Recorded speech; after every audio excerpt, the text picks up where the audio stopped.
What's up, everybody? Welcome to GoJo with Mike Jr. That is me. With me, as always, Brandon Newman. Brandon, what's going on? Boo! Did I get you? So spooky. I went to, we took my, as the theme for this week has been me finding a way to mention my 4-month-old nephew. In every podcast that we do this week, we took him to a hibachi restaurant to celebrate his baptism.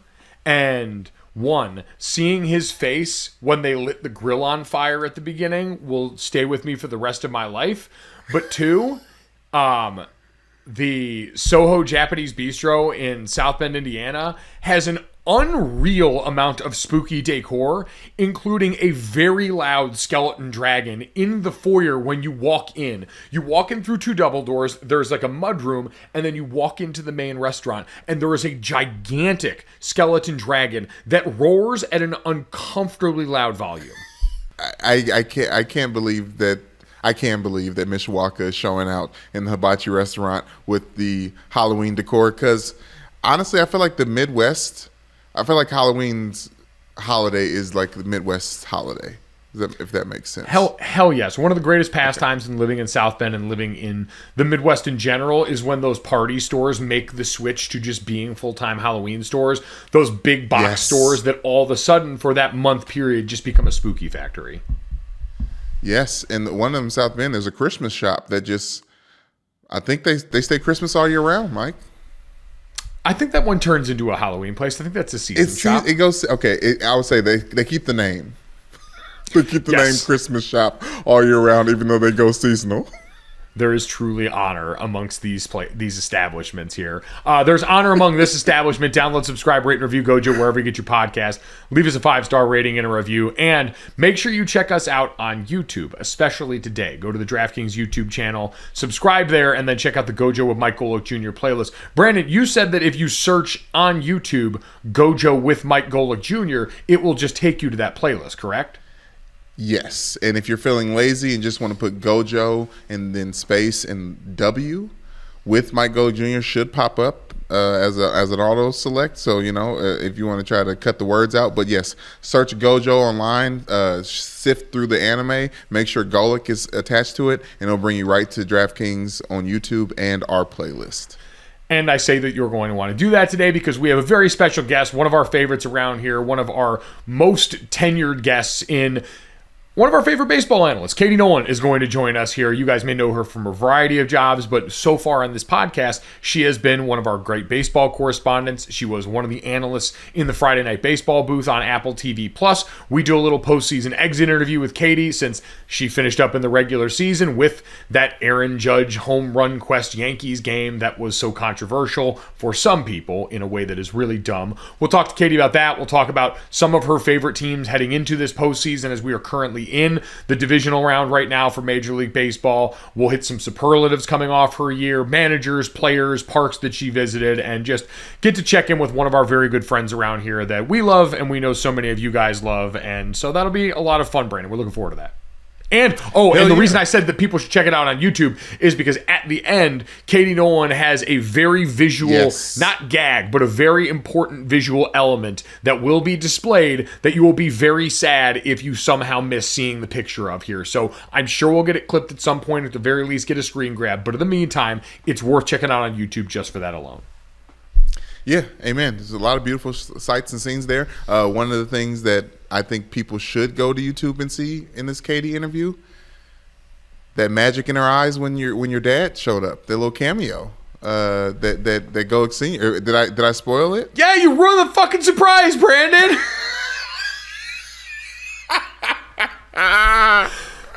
Everyone, everyone, forget you heard that. And another tease is there's a great surprise that's part of a year-long, season-long bit with Katie Nolan for those ones that have been and listened to every Katie Nolan appearance on the podcast that has nothing to do with what Brandon just said or mentioned.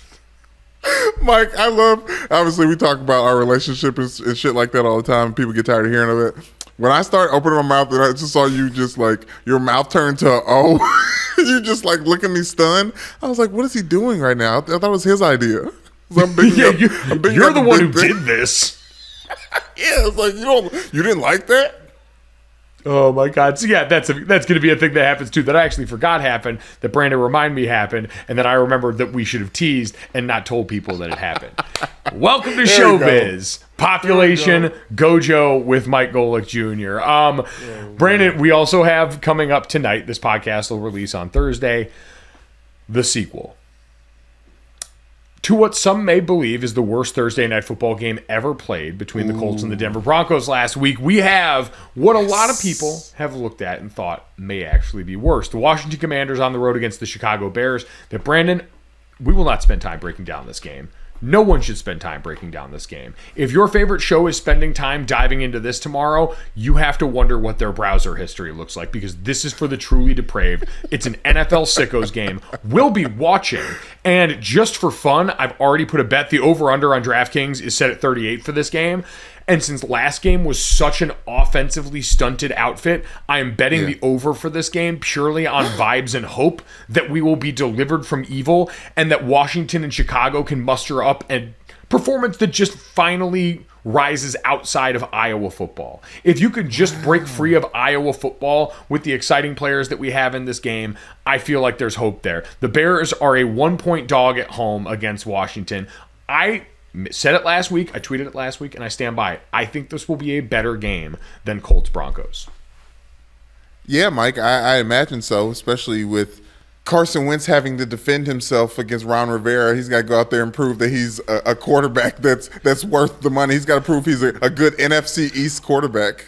Which, by the way, Ron Rivera apparently addressed that in team meeting. Everyone says they're good right now. He's claiming that it was basically him talking about the continuity of those quarterbacks having been in the building for a while. He says that he phrased it poorly. All of those things. I still believe in his heart of heart, Carson Wentz probably has a little bit of extra shit going out of the field tonight. Oh, yeah, I would say, to be fair, yes, we didn't mention that because it was the part that made it less juicy, but he elaborated and said that these other teams in the NFC East have had opportunities to build around said quarterback, and we just got Carson. So, all this thing, I wanted to talk about these lines because we know that the Bears are going to win this game, right? We don't know. I have no idea who's going to win this game, Brandon. The Bears, for so much this year, felt like they were running the spread option. Justin Fields was under such duress back in the pocket. So I truly don't know. I mean, for the first couple of weeks of the season, Carson Wentz was like near the top of the NFL in completion or in yardage. That's my point. There is nothing about this game that feels predictive. There's nothing about this game that I really take seriously. This game is a spectacle. This game is a car crash on the side of the road that I'm just going to watch because at this point, we talked about yesterday, I don't know how not to watch. That's just what's in my brain at this point. No, that's a great point. Yeah. So that's what we got coming up for Thursday Night Football. Again, you don't want to watch it. After last week, you probably shouldn't watch it. But because we all know we're addicts, we're going to watch it. And it's not going to feel great. But again, you can vibe. This is not part of the Six Thick Picks. This is purely a vibes-based over bet, trying to will into existence a take from mine last week to be right that this game will be better than last week's Thursday Night Football game. But we'll wait and see on that one. And in the meantime, we will take a quick break. And when we come back, we will get set to talk to our friend, Major League Baseball analyst, Katie Nolan.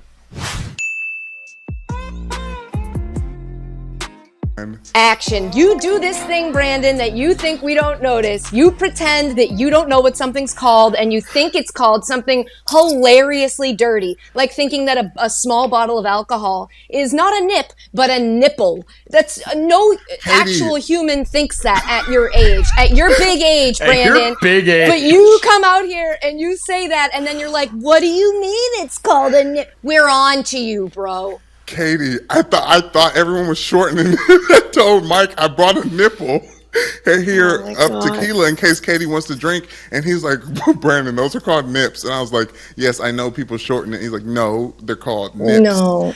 Yeah, Brandon, I'm glad Katie called you out on your shit because it's so true. You gaslight me. What was the thing from the first? Yeah, it was from the first podcast. He did this, and it was something about home runs. Oh, it was he called them dongs. Yeah, it was that he called them dongs. There are a bunch of dongs. One of these playoff games, it was all dongs, right? There was no. They're other always runs all other than dongs. I'm sick of dongs, and I'll say that in every sense of the word. I'm sick of dongs. Get them out. Get them out of here. No more. Oh, Brandon Marsh is at bat. This Philadelphia-Atlanta game got delayed like 4 hours. And it's the game I care about more and I really want to watch. But I had made this here commitment. And so now, but Brandon Marsh is at the plate and he is I love him so much. It's nice to see that even post the job part of this being over for you, that you're just knee deep in it still. Yeah. You can't care as much as I've cared a whole season. And then when the postseason comes, because you're not working, just be like, I won't. Like, I'm dying to watch. I'm invested in each one of these games. I played fantasy football before, so I care. That's when you care about the whole league. I never got into like fantasy baseball. And so I think my years as a baseball fan, I know more of the guys than I've ever known because I'm paying attention to the entire league. And so now I'm like, oh my God, I'm invested in each and every one of these games, which worked out for me. I watched What? Oh, no, I apologize. I thought you stopped talking, but it was just my internet that cut out. I never stop talking, Brandon. I will never log off. Won't. No, what do you got? Yeah. Well, I watched your last Friday night baseball game, and I wanted to see Aaron Judge. I wanted to see Aaron Judge's dong. Yeah, first of all, show it. Get in line, and also get in line in the metaphorical sense because actually nobody wanted to see him hit it during our game. I think that was actually the storyline that was pushed was that our game can't be the one to, which, I mean, come on, guys. I know I'm involved, so I can't really be neutral, but I feel like if I were to zoom out and be neutral, like, stop, grow up. It's just a call it's about Aaron Judge hitting it or not hitting it. It's not about but whatever. Let me stop myself. No, listen, I was fascinated by all of that because the last time we talked to you on this podcast was before that, and we were obviously rooting for you. We wanted it selfishly to happen during your call. Adam Amin, who's also a friend to all, had the call the night before, and I was rooting for 62 there, and then the record breaker when you would be on the call there. What was that like, though? 61. Because to your point, it was the absolute weirdest crock of bullshit to watch. Really, Yankees fans all go out there and just lose their damn minds about you guys being involved in this. The thing is, like, I don't want to say too much because I know that I'm like emotionally involved in this, and it was like I was getting yelled at on the internet for something I hadn't even done before I was about to do it, which, like, really, for me, it kind of messes with your ability to go and do that thing with a clear head. But it just felt like we know when we replace your local broadcast that we mention it in every broadcast we did this year. Steven makes it a point to name and thank the local team broadcasters because and he doesn't have to do that. It's his job to come here and broadcast this. This is a game. This is a deal that was worked out between MLB and Apple. And the deal is that they broadcast this game. But we know that that's something that's frustrating. That being said, it just felt like this big swarm of, again, negativity for a thing that hadn't even happened yet. And like a lot of it was, and I get it, like if you're just going narratives, a Red Sox fan in the booth for that moment, but I'm not going to call it. I haven't called a single thing because I'm not play-by-play. So this wasn't going to be the time that all of a sudden I was going to be like, and that's a long fly ball from it. Like, I don't do that. That's not what I'm here for. What I'm going to do is shut up until the moment is like very much almost entirely over. And then I'll probably say something dumb like, wow. And then that's going to be it. That's going to be all of the mark that I leave on this clip. So it was just so frustrating that, like, I don't know, and it spilled over because the network that normally broadcasts it is associated with the team, and so we were covering that team, and we weren't necessarily. It was just a stressful day which ended up being for nothing. And so just the next morning, I woke up and I was just like, "What the hell?" It was like this huge big thing that just didn't even happen, and if it had happened, I don't know. It just felt like people being mad for the sake of being mad, and I wish I was better at just tuning those people out, but it really ruined what I wanted to be like my last, like, hurrah. I was just going to say that was your last game. I can imagine that's kind of a disappointment. Like, waking up the next day, you mentioned you'd felt a lot of that. Like, as you've had time since then, has it affected the way you felt like the experience of your season went at the end? Yeah, because even just then, as I was trying to rant to you about what that meant, I had that perfectly down and much more angry and sad the day after. I think I even recorded a voice note for myself to be like, remember, this is how you felt.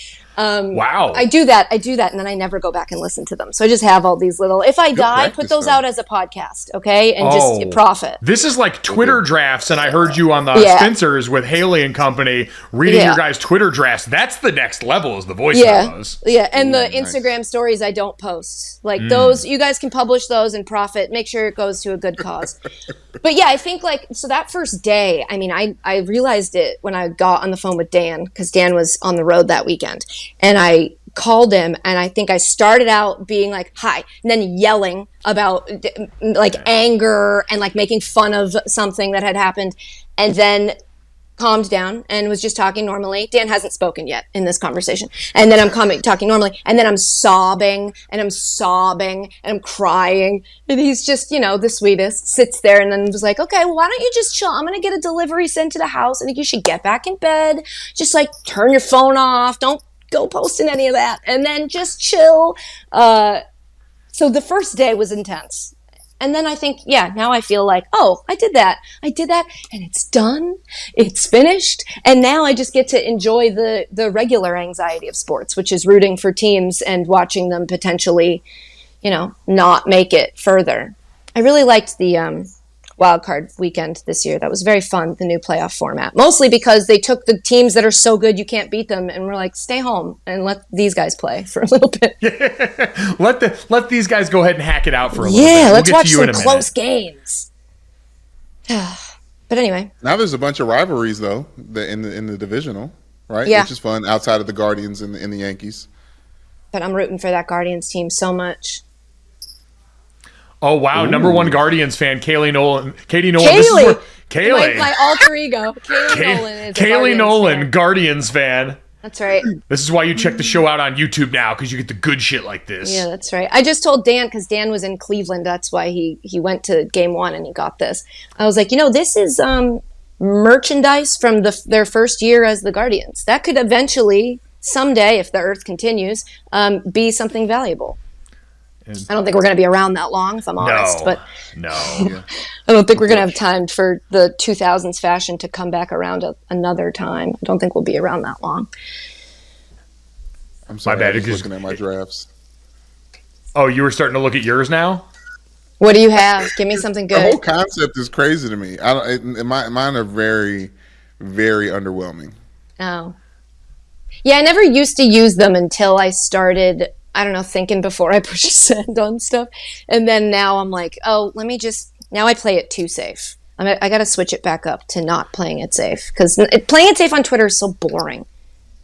It is a tough place to live. Well, especially now, like, this is so interesting because you went from being in a job where you were on the road on TV every week, like different arena, all the things that we've talked about with your experience calling Major League Baseball this year. And now you're kind of free on the other side. Like, does that feel good? Does it feel weird? Where are you at with this? It feels good. It's also, I hate this period where now every conversation I have is like, so what's next? And I'm like, I don't know. I just finished. And actually, I kind of dig not working.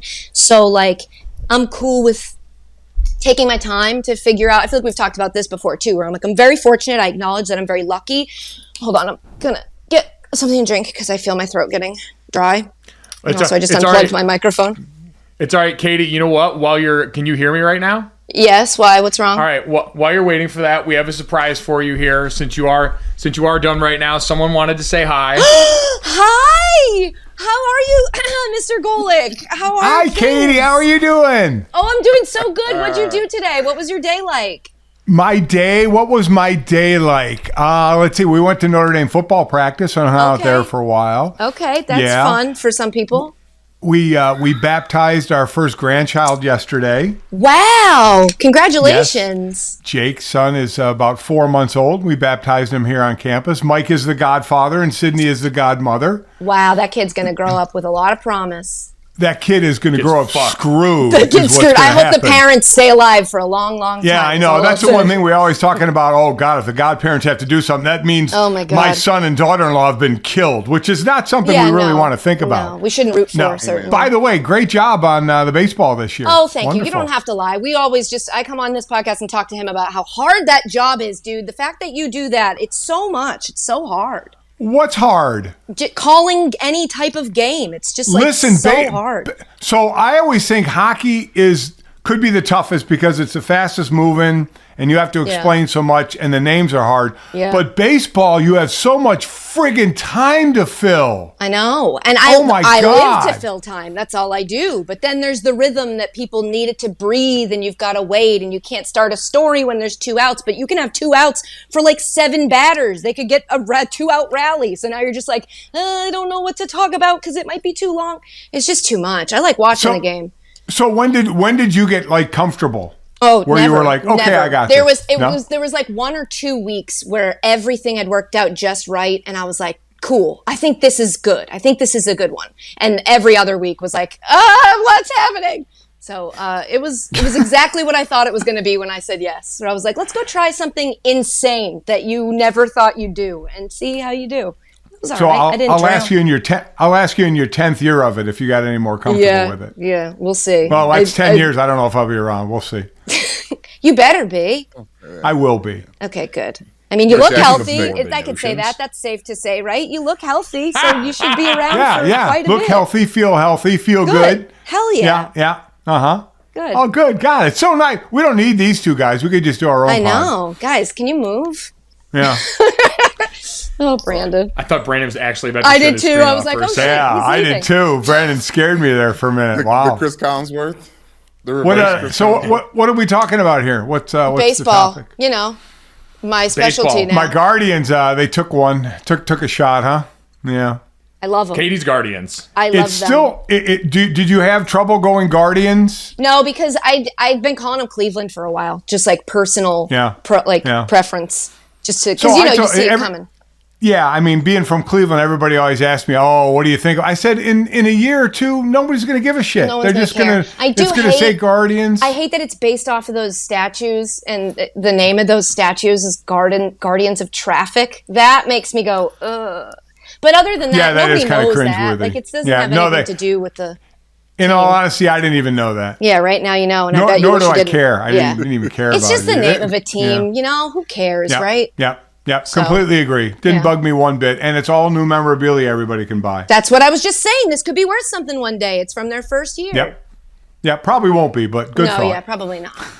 I appreciate that the logo does look like a business inside the Sims game or like Roller Coaster Tycoon. It's very word art. Graphic design is my passion. That's not bad. That font there. No, I do like that font actually. It's sort of Right? jazzy. It's kind of nice. So That's okay. anyway, I hope they beat the Yankees. I hope they beat them so hard.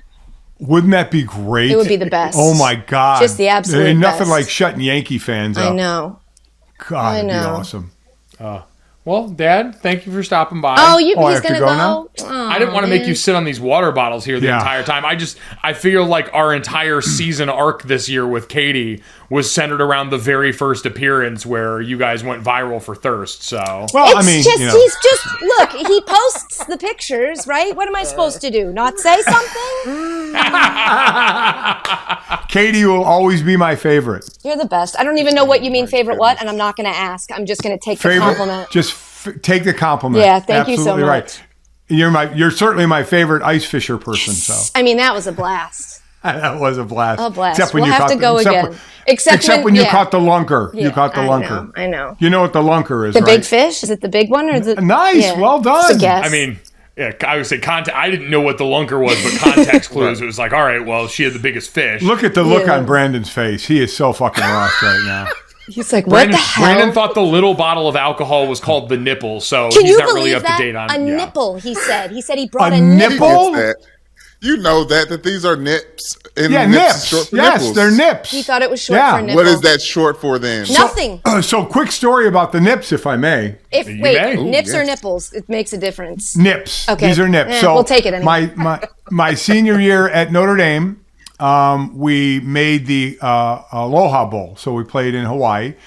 So we flew out there, and when we landed, the coach was Jerry Faust at that point. And when we landed, everybody was getting off the plane. He pulled the captains aside. I was one of the captains, me and the other two captains. So we went over to coach, and he's like, hey, guys, he said about $150 worth of these. He didn't know they were called nips because he doesn't drink or swear, did Jerry Faust. Great guy, but he didn't do any of that. He said these little bottles of alcohol, there was $150 of the worth of them stolen.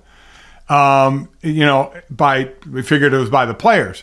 And we said, don't worry, Jerry, Coach, we'll take care of it. We're on it. We'll find out who did it.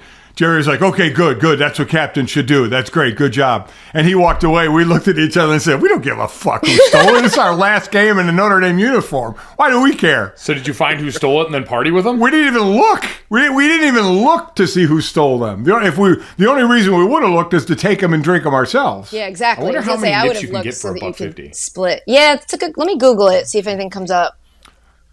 I mean, it was really dumb. But then again, in college, you're dumb. I mean, take a few so maybe they won't be noticed. Yeah. But no, they take $150 worth. Or take $150 worth and then drink them so they'll never be found. That's true, too. Destroy the evidence. Yeah, Smart. pee them out. Okay. That's it. What does $150 worth of nipples look like? Okay, Oh, you know for what? God's sake. You know what? You know what, Brandon? I think that depends on a number of factors. You have a real one-track mind working right now. Yeah. Okay? It's true. We're trying to have a We're trying to serious be discussion adults here. Okay? Yeah. You're making Yeah. it You grow weird. up, Brandon. Really, Fucking really, child. really Actually weird. roll off. Unprofessional.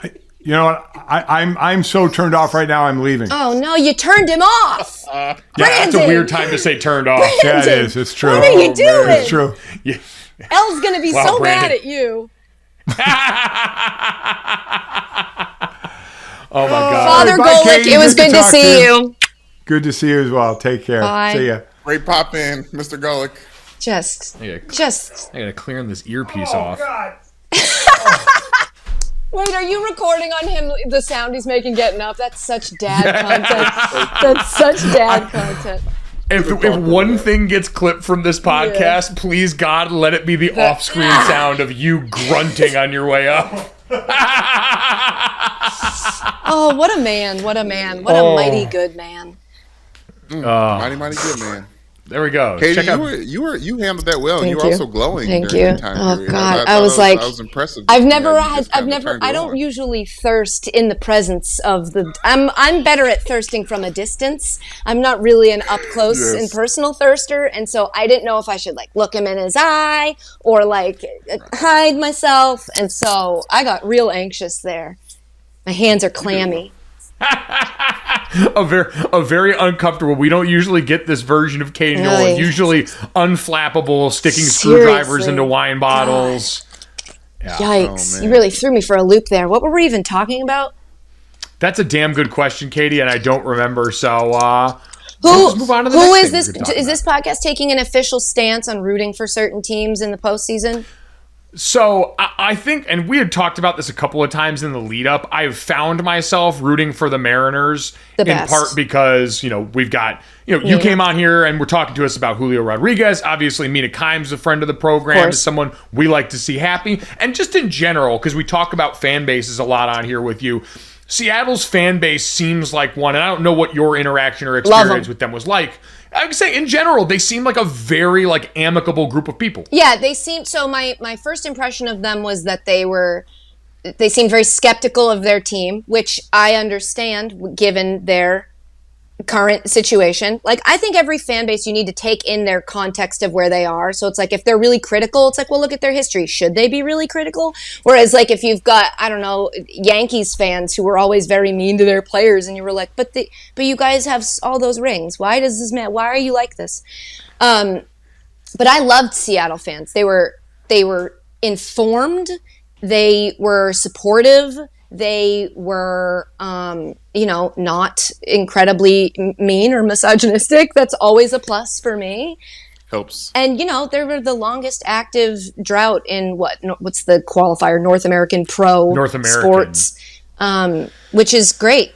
So I'm glad to see them there. I'm rooting for them so hard. That Astros team, man, is so good.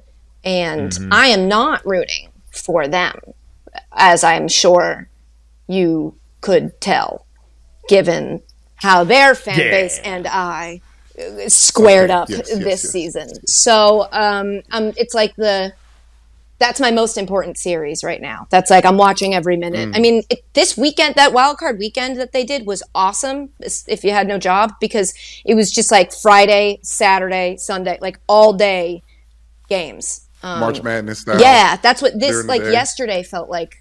March Madness, like day games. The first day of the second round, they played all 4 games, and it was just like, this rules. I get to just watch baseball all day, and it was awesome. But I started talking about that for some sort of reason. Oh, because Seattle's the only one I care about. No, I still don't know why I was talking about that. Well, you asked, are we rooting for anyone on this podcast? If we've taken a stand. Yeah. Yes. Okay, so Seattle. I'm Dodgers, obviously, just because Mookie Betts. You know, we got your leftovers. You're rooting for the Dodgers? Ooh. Oh, see, this is another thing. Oh, you're an LA sports fan? No, Brandon is just an LA apologist overall. His favorite thing, Katie, I got mansplained Los Angeles by Brandon nonstop when he was out there for All-Star Weekend.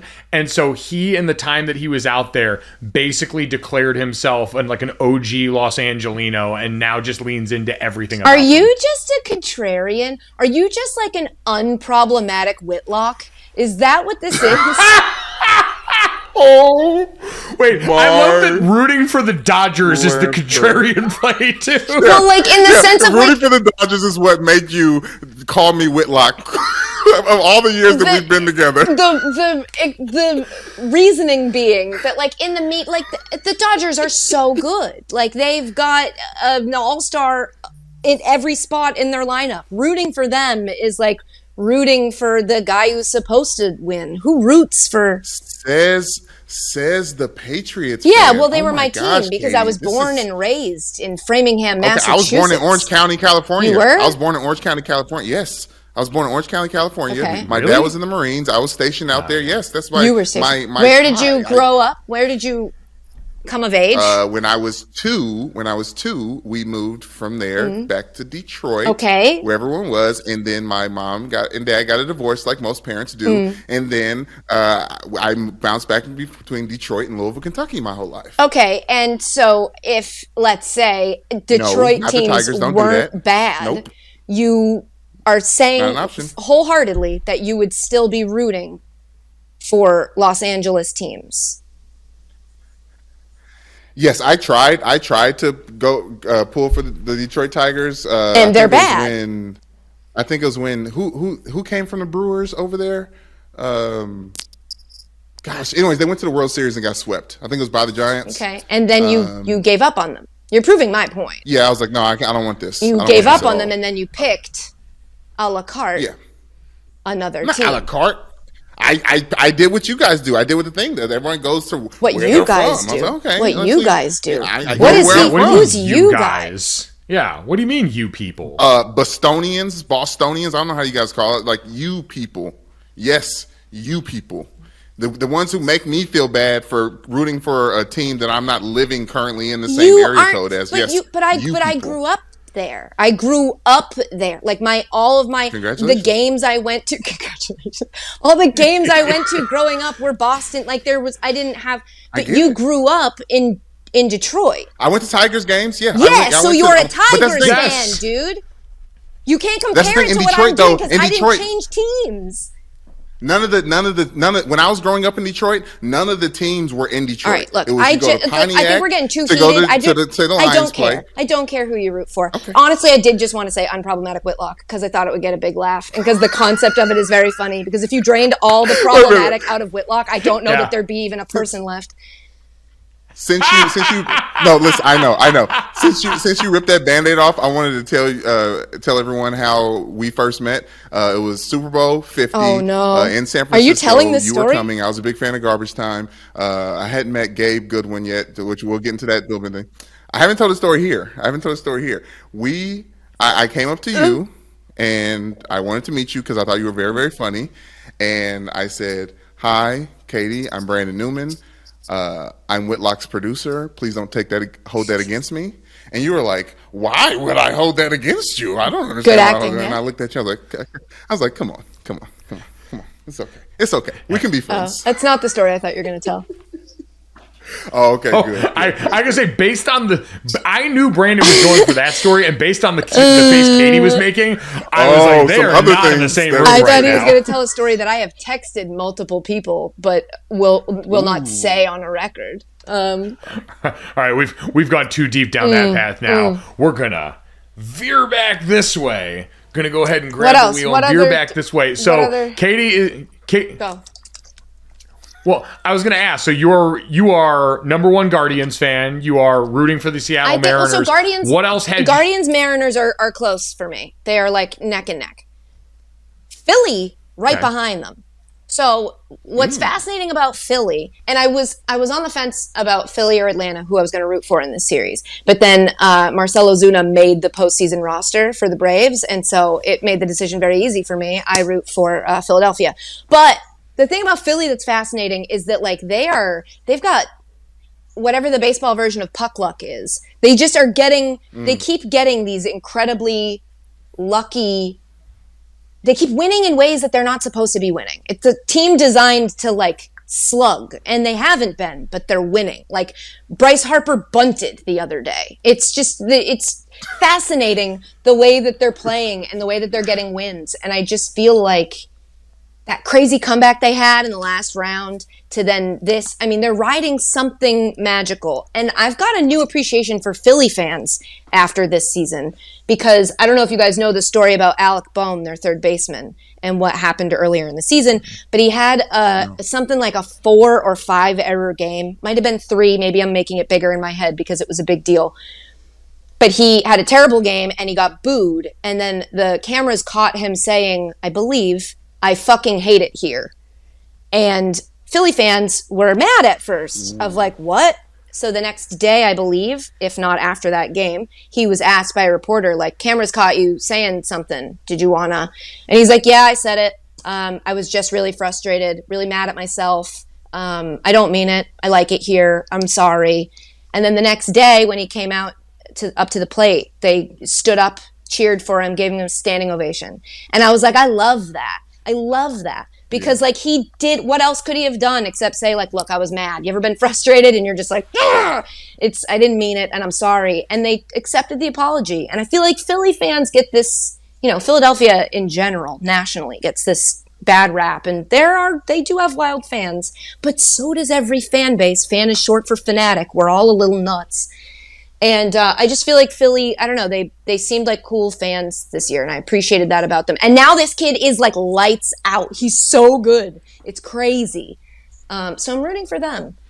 To that end, too. So fans or teams that you were excited to root for there, you mentioned a couple of the players there. Were there any other players specifically that you were very excited to watch in the postseason because of what you had seen and experienced? We've talked about Julio. I want to see how Julio's doing, and he's doing really well so far.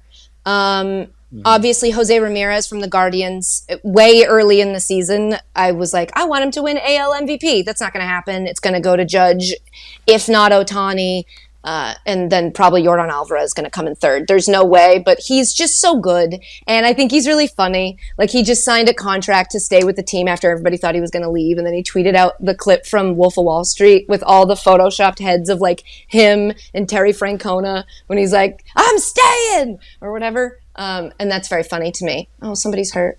Yeah. But I love him. Oh my God, there's just so many. Yu Darvish is pitching. Is it tomorrow? It's tonight. So it will have happened already when this.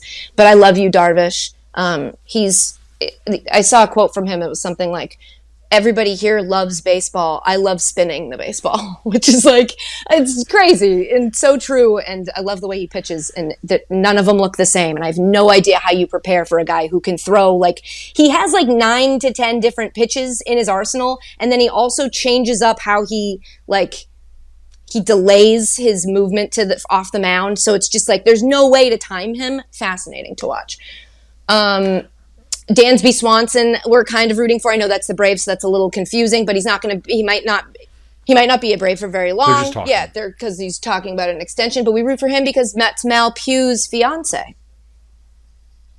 Oh, wow. All right. Did not make that connection. They are my sports couple. I mean, Sue Bird and Megan Rapinoe obviously are still, but those two are just, they're just so good looking and fun to root for. So we root for Dansby Swanson. Who else am I really looking forward to seeing? I mean, the whole Mariners team. Jared Kelnick made the postseason roster, which I didn't know if that was going to happen or not, because remember, that was the guy who hit the home run at the Mariners game that I loved. And it was like this great moment. Then he got sent down and he wasn't really, but he's made the postseason roster. So, it's Acuna who's hurt. Oh, heavens Damn. no. Oh. It looks like his elbow or his shoulder. Damn it. Oh. This poor kid. I can say you do feel for that dude. Do you have by the way, did you ever make a pick about who you thought was actually going to win the World Series this year? Did you have to do that at all? And even if they asked me to do it, I don't like doing it because it's like, I don't know. My prediction's not going to inform anything. I just pick the teams that I like, the teams that I'm like, they seem to like each other, because I feel like that matters more than we ever give it credit for. Just like they enjoy being around each other and root for each other and support each other. But nobody cares what I think. Well, if there's an all narrative team, which team would you be excited wins? Ooh. Ooh, yeah. Who would just be the best pure story? Yeah. I mean, sounds like the Mariners. It'd probably be the Mariners, I think. Or the Guardians. They're the youngest team. That to me is crazy. They're the youngest team. If you add up the age of their roster, I believe they're younger than some minor league teams. They're very young. And, anytime that there's just a team full of babies out here getting it done, I like that. That's cool to me, because that means they're not scared, and I'm scared of everything. So one of my favorite moments of sport, the thing I love about sports, is watching people just face a very scary moment and be like, whatever, I got this. Because I'm like, what? I could never. I would crumble. Well, especially for people that have not yet been through the thing that they should be scared of, when you bring up young players or going through it for the first time and for some reason having the courage to face that. I can understand when you've been through it, you're a veteran, you've seen a lot of these situations. It takes some different shit in you. At your point, some of that is team camaraderie, some of that is just how you're wired as a person. But I was always amazed because I wasn't that dude. I needed to see it and do it a million times before I was going to feel comfortable with something. It just... I never had that. Some people just it clicks and they just step up in the postseason, which good for you. I crumble under pressure. I'm not good at it. I wouldn't say you crumble under pressure. I think it depends on based on what I feel as pressure. There's probably situations that I'm in that somebody else would feel like is pressure, but I don't feel that pressure. But when I do feel pressure, I'm like, I don't like it. I'll just head out. If you're pushing me, let me just take myself out. I got it. I'll get out of here. That is interesting to think about. Would this season have qualified as the most pressure you felt? Was there something else that you've done in your career, or was this not even close? Pressure. This, and then maybe, I guess, my very first audition. I was petrified at my very first audition. What was that for? Well, for Fox Sports 1. So I had come up from making videos in my apartment alone, editing them myself. And the way that I would do it back then is I would, because I write the jokes, but I have no memory. I would read it, memorize it, turn to the camera, deliver a joke, stop. Read, memorize one, turn to the camera, deliver it, stop. I was going to be in a studio with tons of people in the room and also tons of people throughout the campus of Fox watching, because you can turn to the live feeds of whatever's happening in the studio. And I was going to read off prompter, had never seen a prompter in my life. And this was when I realized I needed glasses because I was trying to read the prompter and they were like, cut, let's start over. Can somebody get her glasses? I was so petrified. I had never done it in front of people. And suddenly I have to do it and it's for a job and, go. And after I did it, the guy who had brought me out there that was like, I think you should come audition. He called and I was like, hi, that was so bad. And he was like, I know, let's talk about it. And I was like, okay. I was like, just so you know, I know it was bad. I was panicked. I didn't know what to do. but we had done something else that was like a panel discussion. So they were like, that you were fine in. When you were with other people and there was like a conversation to be had, they were like, so we just need to talk about and figure out what we're going to do with you. And then they set me up on this other audition, and I ended up on the show with Regis. So it all worked out. But my God, when I was going to be maybe like an update, and I was just, oh my God, it was awful. It was awful. But I still think that last game of the season is probably more pressure than that. I mean, understandable. Like, I don't know. It's a pretty big audience for that. But teleprompter, unusually unnerving, more so than I think most people would imagine. I've gotten used to it now. Actually, I shouldn't say that because I haven't seen one in quite some time. But I had gotten used to it after, through the years of using it. But when you first start using it, you do not realize how much it's like, especially if it's on a jib and the guy's running towards you and you're like, I can't. Okay. Like if it's a steady cam and you're like, you can't read it and you wait till it gets right up in front of your face and then you start reading it and it's just, and how fast it goes and like making sure you don't look like you're reading something. It's a real skill. Brandon and I talked about this yesterday because as you heard when my dad came in here, we were at the baptism for my nephew. Remember those times? I remember. But when we were baptizing him, we didn't realize it was going to be a full mass. It is just my family who does not go to church. Oh, you don't say. So I say, I know it's surprising given anyone who spent time with us, but we're in there going through the mat. We're doing this. And then at the beginning, the priest is kind of laying out what's going to happen. And he goes, and who are we going to have for the reading? And immediately everyone in my family just points to me. And I'm like, all right, sure. This is fine. I forgot how hard the Bible is to read. Yeah. Not like just popcorn reading. And now I'm imagining the hardest possible final boss would be reading the Bible off teleprompter on a jib. Yeah. Yes, that's correct. You have to encounter teleprompters in low stakes. Yes, it was too high stakes. Yeah. Oh, in terms of like it being broadcast. Right, yeah, like I know that I'm terrible at teleprompter because we do Notre Dame Day, once a year usually. It's like 24 hours a very wealthy university does a telethon to raise money for itself. Yes, Katie, don't roll your eyes, okay? We are Catholics together now. No, but anyways, I host this like karaoke thing that like is very, very low stakes, and it's at night, and they have the teleprompter, but also have like the cue cards. I improv and freestyle these shit out of that. I like y'all know when I'm done talking. I put the cue cards down and I'm gonna look at you and smile. Don't wait for that last word as a cue to. Man, that was the hardest thing about my first year of TV is they were like, you have to hit that word because the word is the cue for the. And I was like, now see, that makes a lot of sense. Here's the thing, I'm not sure. Would you rather I just finish whatever I'm saying and then read the last word? I think people are going to be very confused. That's true. Just awkwardly come back in and just jam that last word in. I'm just going to hit you with finger pistols instead, and we're going to see how this works out. That's why most of my tosses to video were like, let's check it out. Sports media. Let's take a look. Let's take a look. Like you can't, there's nothing else coming after let's take a look. So roll the clip. Let's take a look. Yep, please play the clip. Roll the tape. This feels like a question I already know the answer to, considering how locked in you are on this Braves game. But have you actually started to dip a toe back into any other sports waters yet? I have. So I went to the. Hold on. I just had a huge hair in my mouth. The classic taking the hair out of your mouth. I went to leave that in. By the way, I'm a woman of the people. I went to and you're going to be like, why? I went to a Dolphins Jets game this past week. Oh, I saw that. Yeah, so that's the first. I'm dipping back into football. I went to a 49ers game a couple weeks ago, but both games that I've been to in person, the quarterback has been hurt in the first quarter and left. So I don't know what that's about, but eek.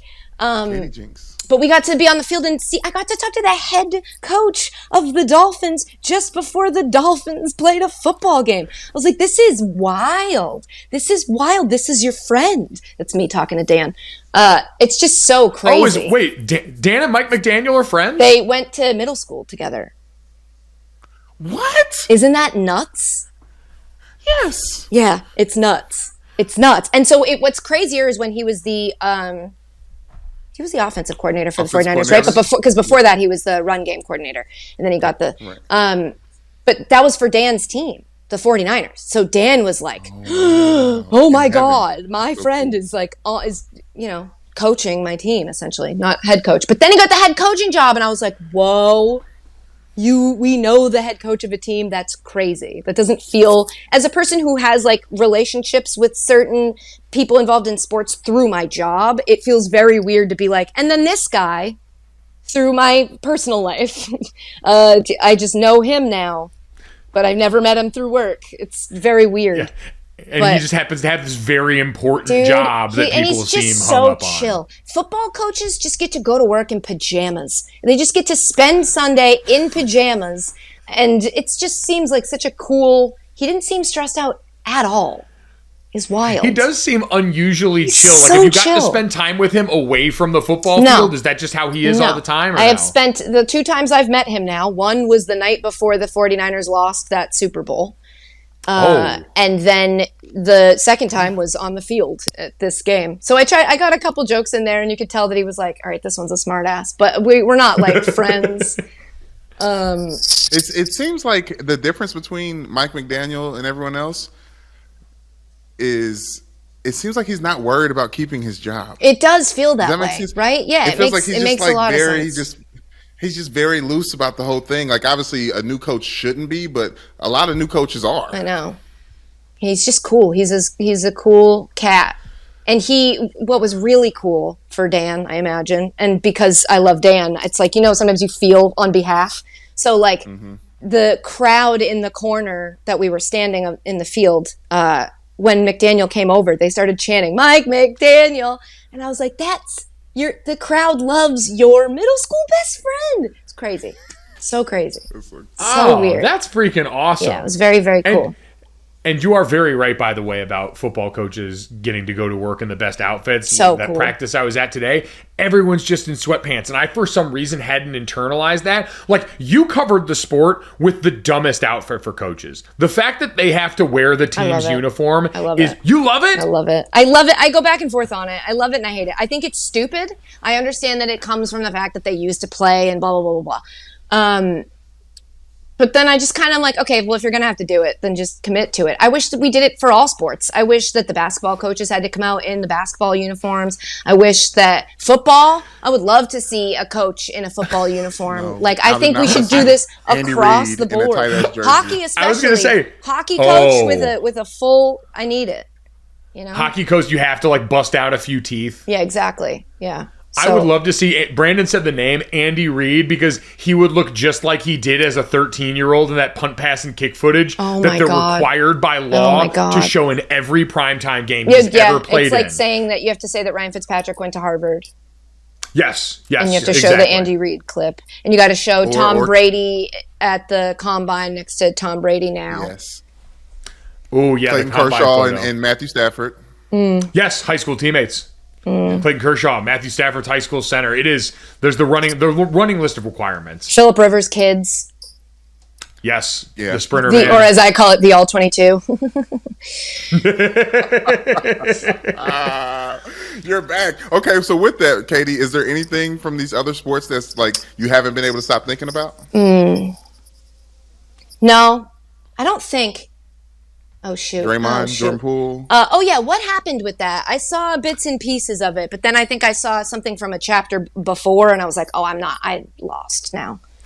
I'm not reading all this. Yeah. That's great, or I'm sorry that happened to you. Yeah, exactly. TLDR, Jordan Poole and Draymond Green got chest-to-chest at practice. Jordan Poole pushed him, and then Draymond Green threw a very confident right hand. Which that hit I Jordan think Poole this is what I interacted with. I saw people calling that a sucker punch. And did we change the definition of a sucker punch? Thank you. Buddy, you're preaching to the choir. You shoved him. You started. It's whether or not you think he should have punched you, you can have that conversation, but you can't call it a sucker punch. The altercation had commenced. The bell was rung.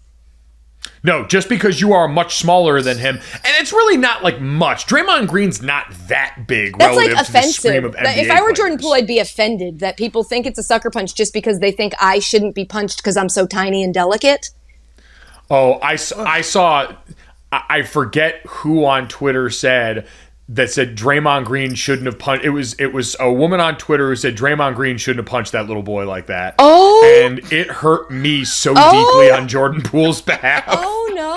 Oh my God, that's tough. I think people thought it was so wild though because on a basketball court, you're only expecting the pushes. Right? Okay. If anyone takes it to the punch, you're like, oh, how dare! Okay, so I guess, but I still don't think He didn't know that was coming. I still, and maybe I'm wrong because I've never really gotten into a physical fight except one, and the girl didn't even really punch me. I feel like that doesn't push it into sucker punch territory.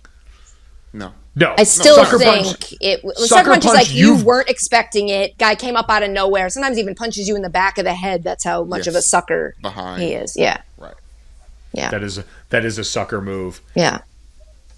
No, yeah. So that was one thing that you potentially missed. I mean, you mentioned Tom Brady's name. I don't know how the much divorce. you've seen. Yeah, very.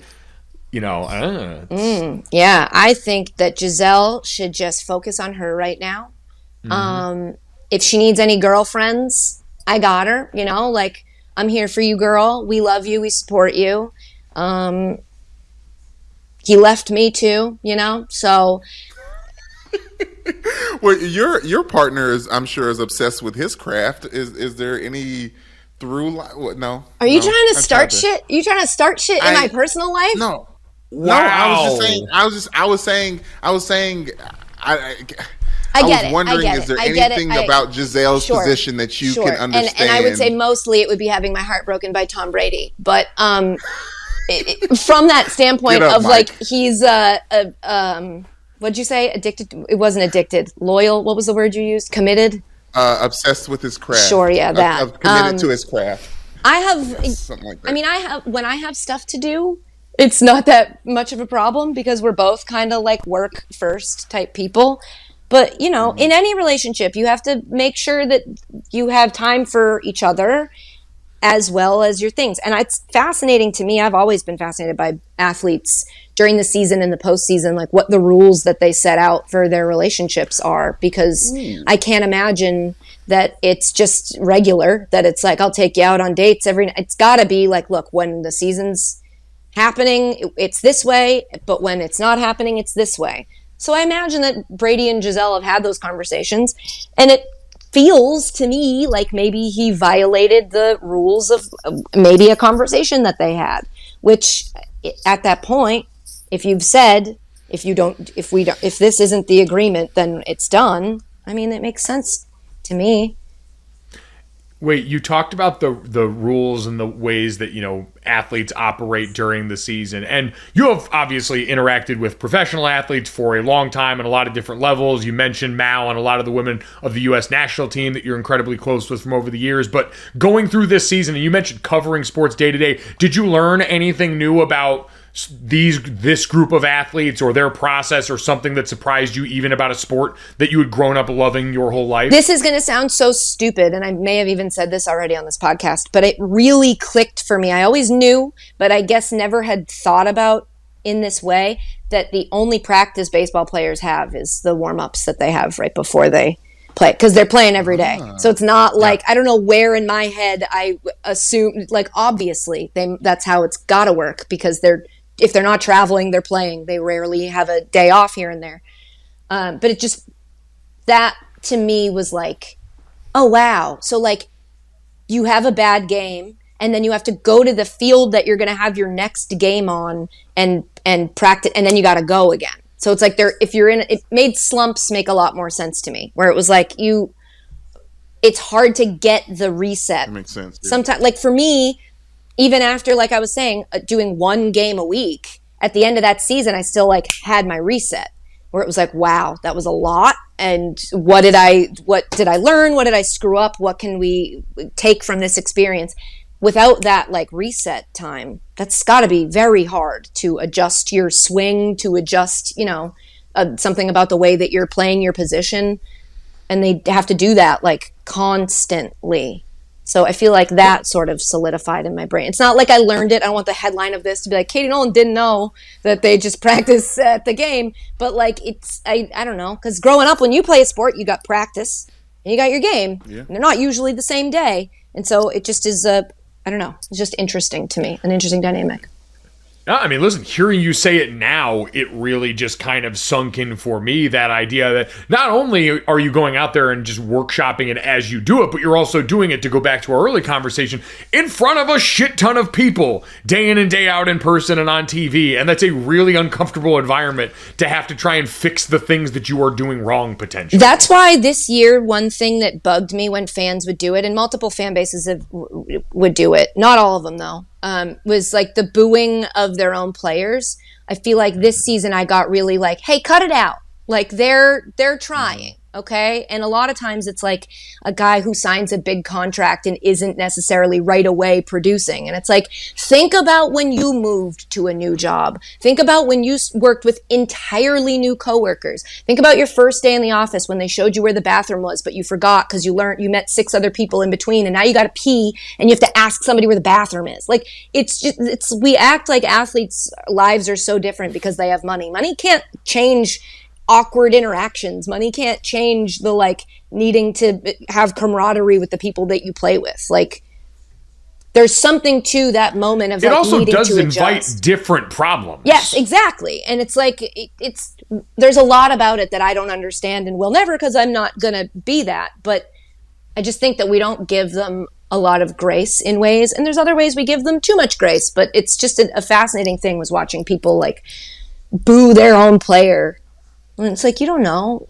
Just support him. You should want him to be good. Nobody's ever been like booed and then is like, yeah, now that made me better. Like maybe it did while somebody was processing what that was that happened to them, but it wasn't like that's not the way to get them to, I don't know.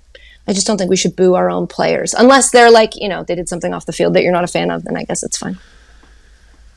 Well, speaking of booing players and more money and more problems, the Mets, man, who, won over 100 games this season. Max Scherzer got booed off the plate after he's the reason why their season ended so abruptly. Do you still believe that was warranted, or no, are they kind of like just the situation that the Mets are in? Yeah, I don't know. I think Mets fans are mad, and I think they should be mad. I think that I just feel like in that moment he knows. He's just gotten all those home runs hit off of him. He's not sitting there like, what do you mean? I rule. It's just like, yeah, okay, boo. But like, I don't know. I'm not saying that like those fans who do that are the meanest and the worst and get them out. But I'm like, that wouldn't be me. I'm not with that. That to me doesn't make sense in the grand scheme of things of like, you can be frustrated. I don't know if I'd boo my own guy. Where are you at on booing players that come back that were once your guy? Like the Russell Wilson going back to Seattle for the first game of the season getting booed.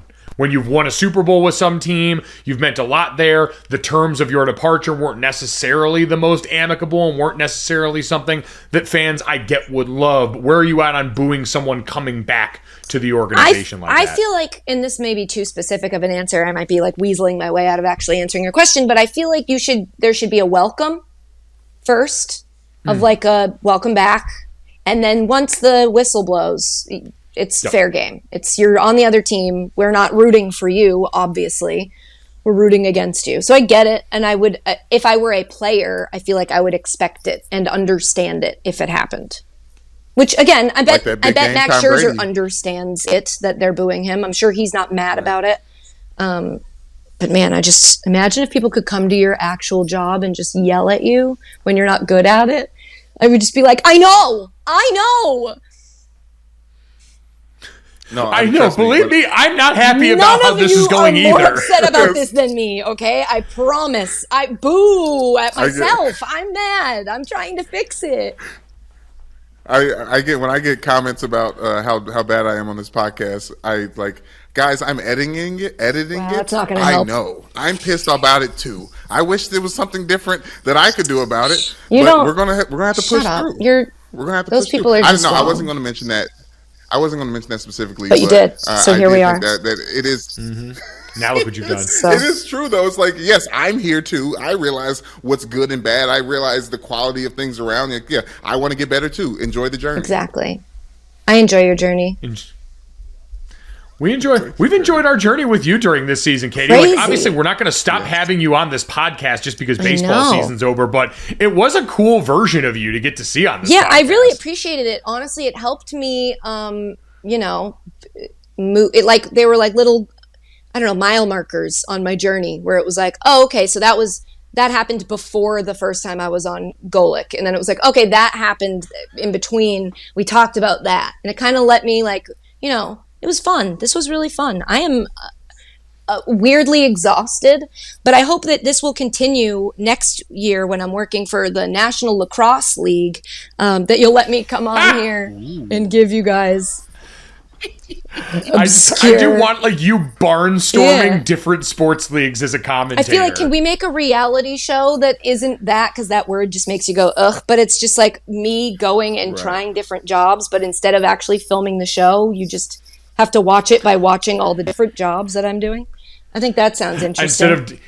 Instead of Mike Rowe's dirty jobs, it's just jobs. Yeah, jobs. It's and then parentheses like pretty cool ones too. So give me a cool job. I like Katie Jobs as a name. You do? That's something that you like? You like that? Katie Jobs? I do. Katie Jobs.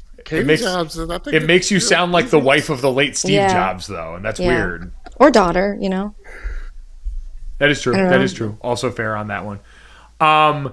Katie, before we let you go, just like, I guess, putting a bow on all that, superlative-wise, was there going down the list of things, favorite park you got to go to that wasn't the Red Sox park this year? This is tough. Because partially I judge it based on the booth, and nobody's ever going to see the booth. And so it's like... But that's a more than fair thing to judge it on. I judge on booth, press box food, and overall ambiance. So you're allowed to take those things that people won't see into account. Seattle. I liked Seattle a lot. There was a lot of room in their booth. I liked Oracle. Because it's just pretty. But I feel like... I also liked San Diego. That was fun.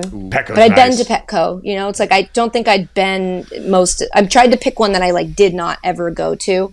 I will say I think the worst, and I'm sorry, I'm not saying this to hurt anybody's feelings, but the worst was the White Sox. Yeah. I mean, is it still called guaranteed rate? Yeah, I think so. Yeah. Oh, I just feel bad. They're playing against a lot. They're out on the side of the highway. They're not even technically in the downtown Chicago area. They got a lot work against them. So I get it.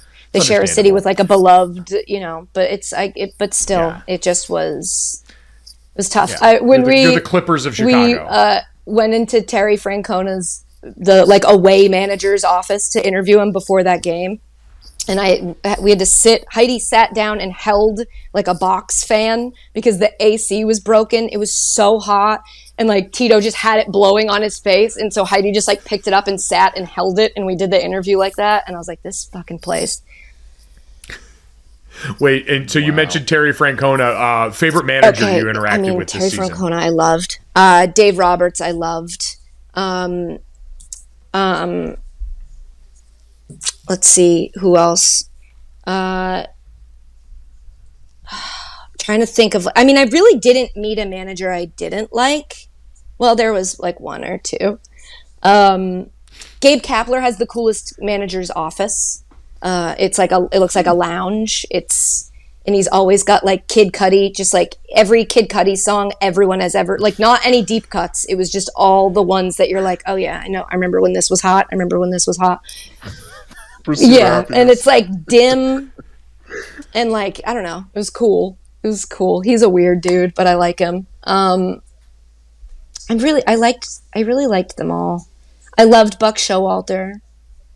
But mainly because he's an adorable old man who, when we were leaving, I think I said this, put his hand on my back, top of my back by my neck, and just said, "I see what you're trying to do, and I like it. Keep going." And I was just like, "Thanks. That means a lot." It was on a day that I really needed to hear it. So he's a sweetie. We love him.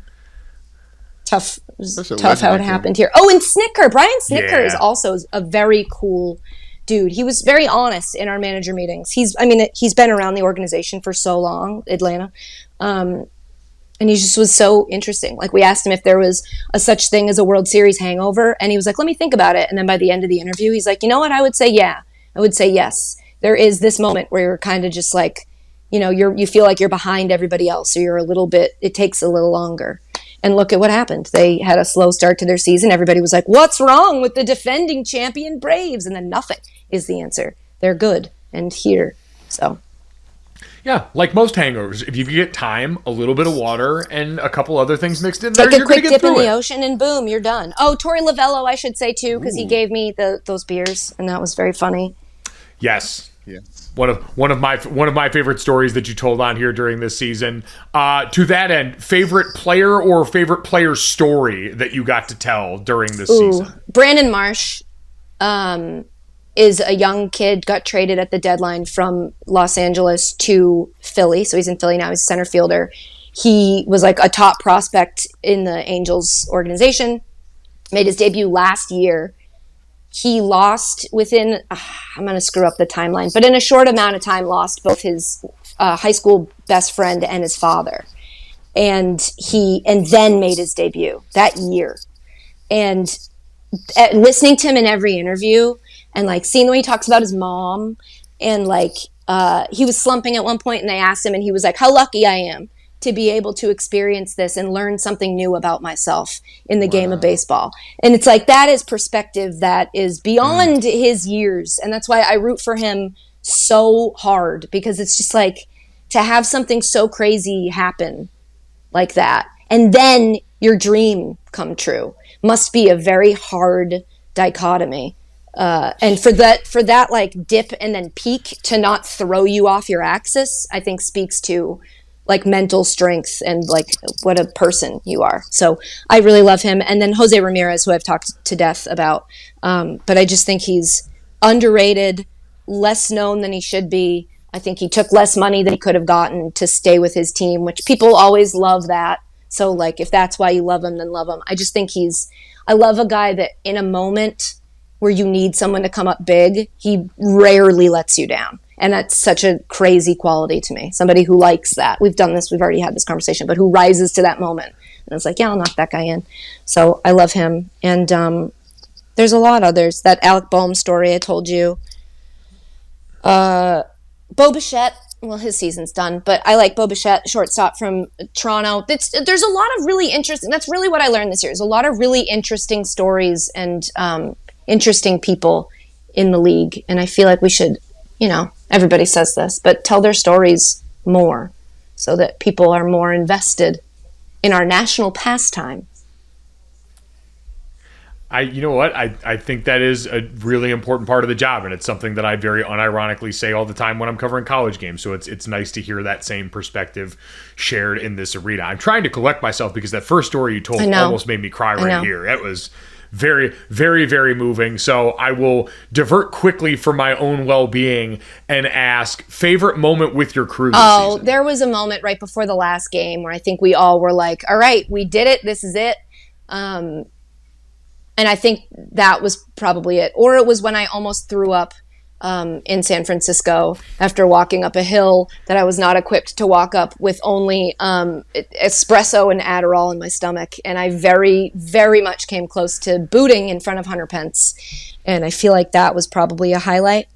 But man, those three people, Heidi, Steven, and Hunter, I couldn't have gotten through a season without. They were exactly the people that like, again, if I don't do this again, just having met them, I feel so lucky. Like I can text Heidi Watney now about like the playoffs and be like, did you see this? And she's like, oh my God, did you see this? And she'll tell me a story about she's the best.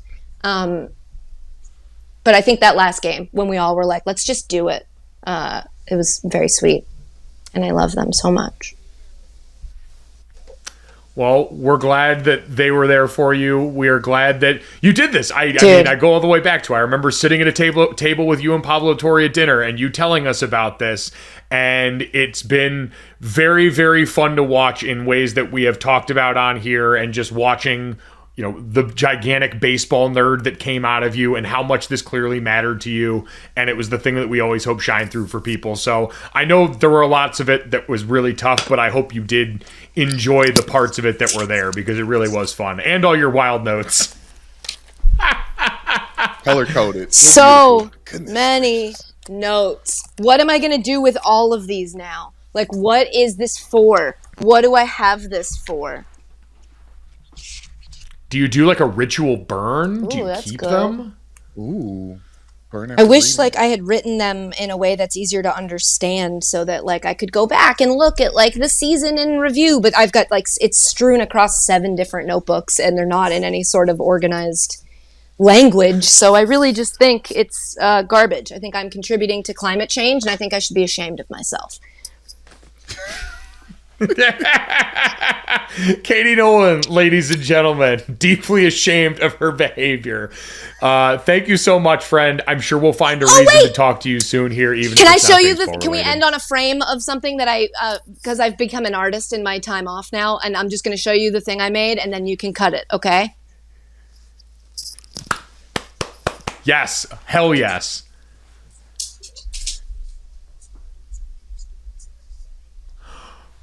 Wait, hold on, wait. Can you tell what it is?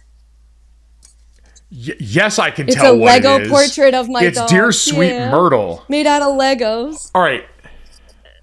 Now, you said you've become an artist. Did Yeah, you do well, that? I made it. So I have to shout out my podcast fans. When the podcast ended, sent me a box full of like tons of gifts, and I didn't really get around to doing them. And one of them was this, and it was this company who I should shout out. I think it's called Photo Brick.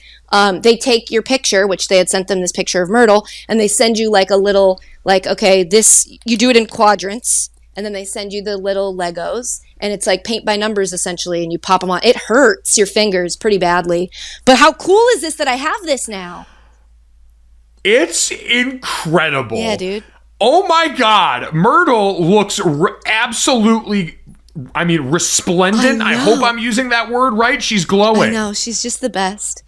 But Oh. yeah, pretty cool, huh? So that's, my if anybody goodness. needs a Lego portrait of somebody in their life, I'm your guy. I can do it for the low price of free. I need stuff to do, so. Oh my God. Send Katie your Lego portrait Yeah. ideas here, and she will commission a unique piece for you. That's incredible. What joy. What a perfect Thank thing. you. I'm really going to let you go now, so I'm not going to make you continue to say goodbye to me on this podcast, because that feels like the 15th time we've done it. But I just wanted No, you I to know. see. We're just talking. Okay, We're just good. talking now. Like you said, we'll cut it there. But holy shit, that's How cool is fuck. All right, Brandon. Let's get down to business. Ooh. Do you know what time it is? At the beat. The home. Yes, I do, Mike.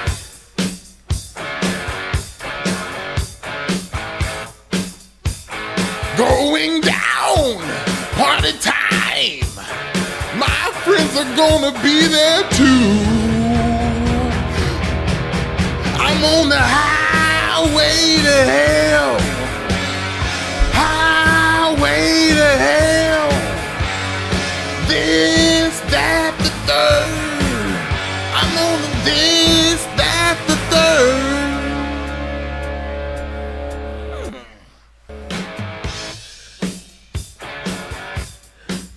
So the only question I have is, did you at the beginning of the Highway to Hell cover forget that you were supposed to make it a this, that, the third? Or did you use the first 2 highways to hell to establish that it was Highway to Hell and then transition to this, that, and the third strategically? Mike, I'm glad you asked. This was one of the ones that was less spooky and more, it was Halloween by name, right? Highway to Hell themed. I realized in my preparation that I was going to sub out the Halloween part for this, that, and the third.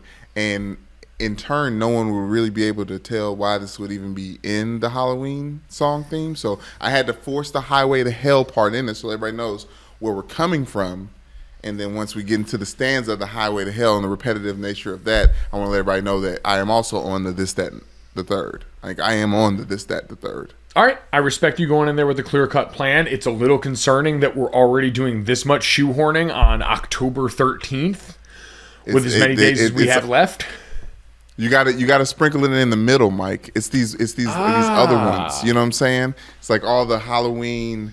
Like, somebody's already put me in a corner, and this is Halloween. Has to be the last one of Halloween. So, listen, we're gonna start getting creative. It's gonna be some more ones that you don't know. But guess what? All Halloween themed. And like you said, smartly, jammed in the middle. So as always, download, subscribe, rate, review GoJo. Leave it a 5-star rating and a review. Let Brandon know what a good job he is doing with this, that, and the third. And at GoJo Show, offer him help in the quest to find more songs to stuff into a very spooky Halloween month of October for this, that, and the third. Brandon, let's start off with this. A couple of updates in this, that, and the third today on stories from earlier in the week. Raiders wide receiver Davante Adams has been charged with misdemeanor assault for shoving a credentialed media worker after Monday's loss to Kansas City to the Chiefs. He was cited for an intentional overt act that inflicted bodily injury, according to court records released on Wednesday. The man shoved was identified by police as Ryan Zebley, who suffered whiplash, a headache, and a possible minor concussion. According to records, he was working as a freelance photographer at the game. So, Brandon, this is, if convicted, Davante Adams could face jail term of up to 6 months or a fine of up to $1,000. He ain't going to jail, so we know that much right now. But, Brandon, I think the interesting thing about this is obviously we saw it in real time. And it was a clip that got circulated around the internet a bunch. It was... Upon first view, I looked at it and said, objectively lame move. Frustrated Davante Adams, how the end of the game played out, him and Hunter Renfrow running into each other on the final play that resulted in a Chiefs win. And then I saw the field angle of this where very quickly you see from behind Davante Adams' perspective, this person come up and into the frame basically out of nowhere. And then Davante Adams shoves it. It's still not to excuse it, because if Davante Adams was really that caught off guard and that contrite or sorry about what had happened there, he probably would have gone over and helped dude up, which did not happen. He just walked past him through the tunnel. And so he still put himself in a tough situation, but I am a little bit more empathetic just because from that field angle, as with most things in professional football, you could see how quickly that happened. And this guy kind of came out of nowhere for Davante. Yes, Mike, you mentioned that we didn't know Davante Adams from Adam, ironically enough. But that's why when he was saying that the guy came out of nowhere, it sounded like he was trying to shoot himself some bail. It seems like he was like trying to, it wasn't that bad. He really came out of nowhere. It was like, okay, you threw dude onto the concrete while you were standing on the grass. This second angle, as you mentioned, does look more reactionary, but like he said, he was upset, and that's why the reaction was to full elbow extension push someone, a random person off you, which you usually wouldn't do, Mike. But I do think that this is bad. For one, that second angle needs to go straight to his lawyers, and I think this paints the narrative of who Davante Adams is as a person better than. You don't think so? Well, no, I feel like saves that part. I was just going to say, I don't see any of this as an indictment of Davante Adams, the person. I want to make that abundantly clear. Like, what he did was wrong, and I did feel for that other guy who was just wrong place, wrong time, and didn't deserve what happened to him there. But I didn't look at this and said, Davante Adams is a piece of shit, or Davante Adams is a bad guy. Like, I don't know Davante Adams. We've never heard anything about him like that. This was just one of those unfortunate moments that we talk about where the friction of competition butts up against with the reality off the field, and sometimes that has bad results. It's not excusing the behavior. The second angle, again, makes me a little more empathetic because of how quickly it happened. But again, in the sum total, bad. Not a thing that he should have done. He knows it. He's not going to go to jail for 6 months. He's probably going to have to pay some sort of fine, and then this is going to be something that is a cautionary tale for others going forward. If it was you, Mike, would you have pressed charges like the photographer did? Yeah, probably, because shoot or shoot. Like, I mean, what's the worst thing that could happen? I probably would have sued for some sort of damages from the league since I was technically at work when that happened. It's like the people that get hit by a mail truck and then become millionaires. That's how I'm trying to live. I'm trying to get the Matt Rule treatment without having to work hard enough at my profession to be good enough to consider to coach there. I just want to get hurt on the job and be able to collect a check. You don't want them problems, Mike. You don't want them problems. Lawyer fees, all that type of stuff. Brandon, I want an Amazon truck to hit me tomorrow and break just enough of my body for me to get Papa Bezos' pocket open and never have to work again. I don't know if you like. It's so easy to pee right now when you got all your limbs and everything's working. I think you're thinking about. It's like when you're not thinking about how you don't think about how great it is not to be sick until you're sick. That's what I'm thinking, Mike. I think you're not taking into consideration just how. All right, Brandon. Just how much it'll be a nuisance. So, just to break your lower leg. So like a bone, like your tibia, your fibula, just to break that. What would the dollar amount have to be in a settlement for you to feel comfortable getting hit by, we will say, an arbitrary truck of a very wealthy corporation? Tibia and fibia, or just the fibia or tibia? Enough to where your whole lower leg has to be cast. Ooh. As long as I can get one of them little scoot things where I can have one leg down and the other one up and kind of push and go around. I would say that's probably a year of inconvenience, Mike. I don't really value my time that much. Probably $750. That much? To break my leg, to break my lower leg, and I have to rehab that bitch back? Yes. What about your foot? There's a lot of bones in the foot, Mike, but I would say definitely the price goes down. The price goes down. Probably you're talking $30K.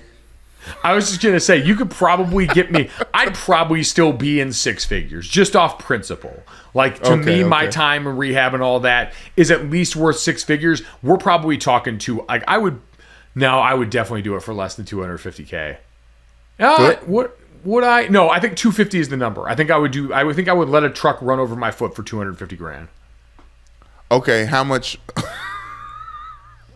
Listen to the question I was about to ask.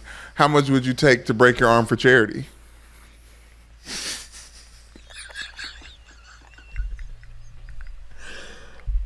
Man, is it like 100% of every dollar is going to the charity?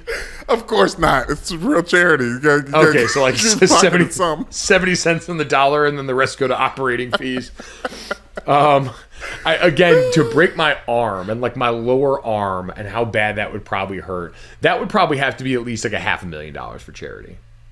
$500,000 for charity. Just snap your forearm in half. I heard my brother snap his forearm in half for free, or at least the cost of tuition at Notre Dame. I was in on a play with my brother where he broke his arm, and it sounded like two boards clapping together. And then on film, we could see him from the high end zone copy in practice walk over to our trainer, look at him with a very like my brother was very blunt. He just looked at the trainer and went, "Yeah, it's broken." And then was back playing with a metal plate in his arm like 4 weeks later. So that's how Jake is the Bionic Man, and that's how much I believe my bodily harm is worth. At GoJo Show on Twitter. How much would it take for you in a settlement to be willing to break your foot? Hopefully Davante Adams doesn't have to find out the answers to any of those questions. Brandon, before we get to that, and before we get to some news about some game, we want to tell you about some news about our friends at Game Time. Game Time. We got football season going right now. We talked to Katie Nolan about Major League Baseball's postseason. Hockey's getting started. It's awesome. And it's awesome to see in person. We have that opportunity. We went through so many years where we couldn't do that. It's awesome to be back out there and get to be a part of that experience. And that is where the fine people at Game Time are going to come in. They got a great app, super easy to use. Like, I'm big on how easy user interface is as a part of my experience. I'm a simpleton and a child of the Apple era, which means you've got to basically spoon feed this to me like an idiot.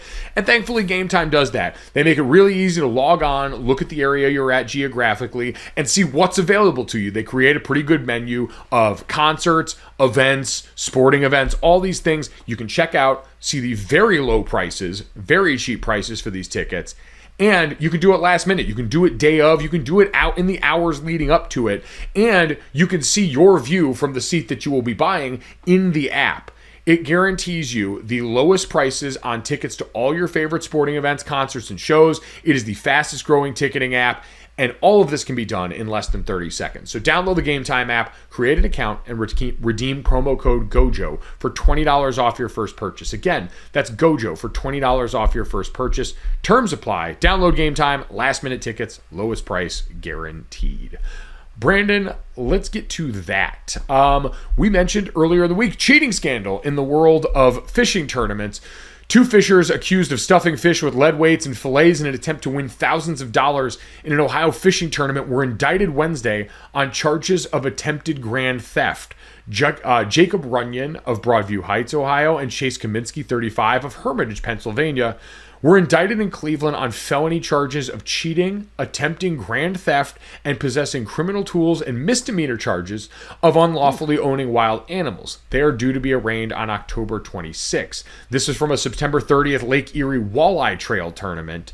Brandon, if you want a more detailed breakdown of the world of cheating in competitive fishing tournaments, Holly Anderson and the fine folks at the Shutdown Fullcast, Holly did one of the most informative breakdowns of any sport I have ever heard in my life. It was. What did you learn, Mike? Brandon, I learned so much about the different levels, the varying levels, sizes, importance, and classifications of what can be considered a competitive fishing tournament. I learned about how you would actually go about stuffing. These are the weights that if you fished before that you would put on the lure to weight it down in the water to the level you want. Sometimes you'd have it connected to the bobber up top so you can kind of see where it is and get the read on there.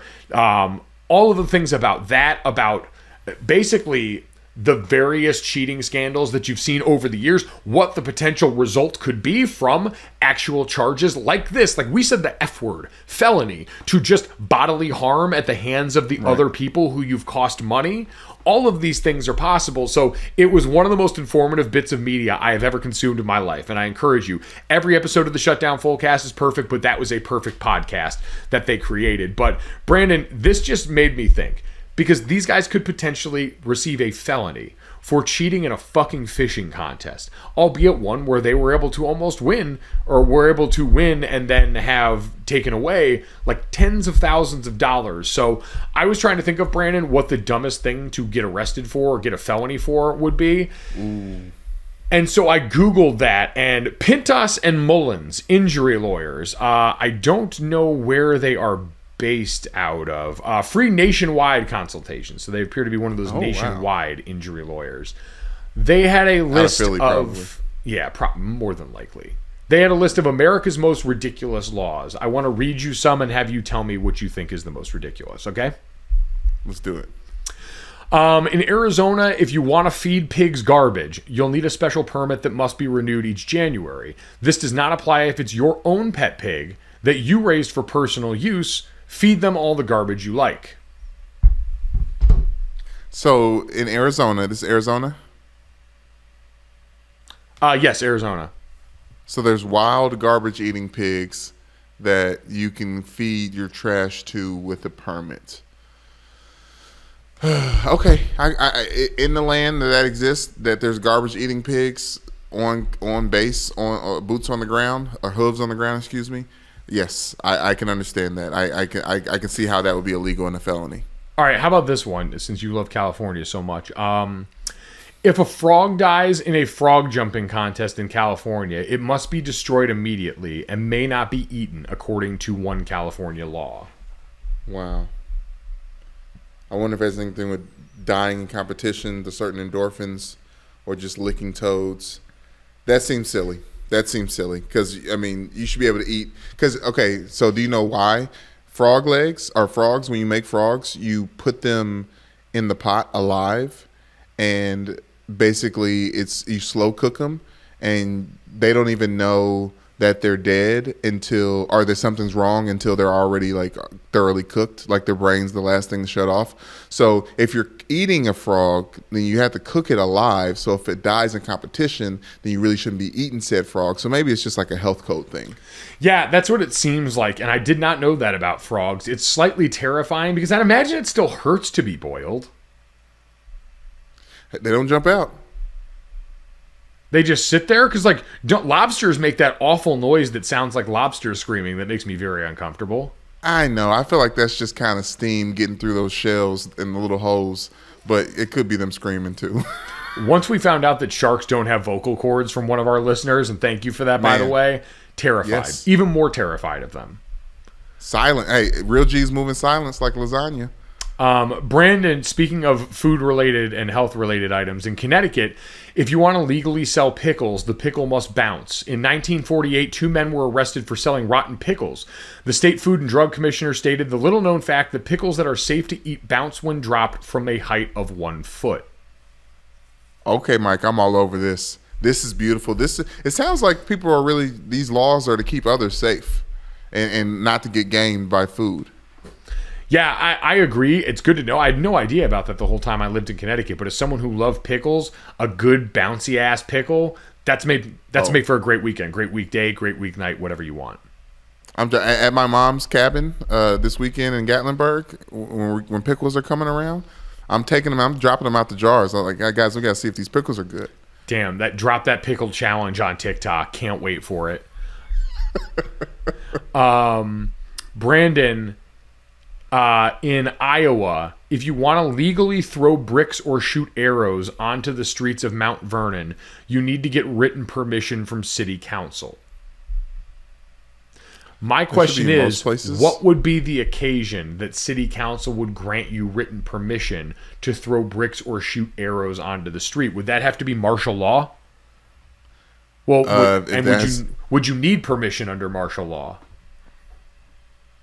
Yeah, I think martial law is that all the laws are now martial, and martial don't give a fuck. But I think, yes, there's some type of alien invasion or some sort that you're allowed to like freely throw bricks in. Like if it's to save the town, I imagine that you'll get a pardon for throwing bricks and arrows out the window. Like an Independence Day situation where all of a sudden we have to band together and fight for humanity's survival, not just the survival of the people in this one area. I'm thinking about Paul Revere and the British coming. Yeah, that is true. That probably is strictly for the Brits. Brandon, in Missouri, bear wrestling is a misdemeanor. If you survive man versus bear wrestling in Missouri, you could be charged, which is a good time to shout out Alaska's Katmai National Park's Fat Bear Week competition winner, Bear 747, a.k.a. the Kansas City Chiefs that I picked at the start of the competition. I know he's a bear that had previously won. He was one of the favorites in this. But still, congratulations to 7047. He survived attempted scandal at the hands of Bears fans of Bear Holly in one of the earlier rounds, and justice prevailed. Yes, shouts out to that bear, and I do like that rule because I don't think you should be picking fights with bears. If you survive a wrestling match with a bear in that state, then you should at least see your day in court. Brandon, last one here. In Texas, atheists cannot hold public office. According to one very weird and unenforceable Texas law, again, according to this website, this one I didn't go and look up any further because I want it to be true.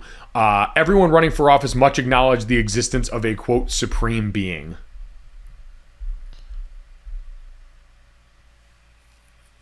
I'm speechless. You think I'm bullshitting? I'm speechless.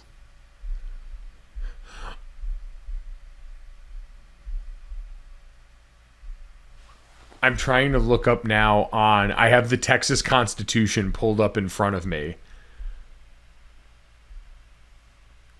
Wait a minute. Actually, I read something, so I didn't hear you at all. What was the thing? So I have the Texas Constitution open right now to their Bill of Rights, and I'm trying to find the spot where it has this written.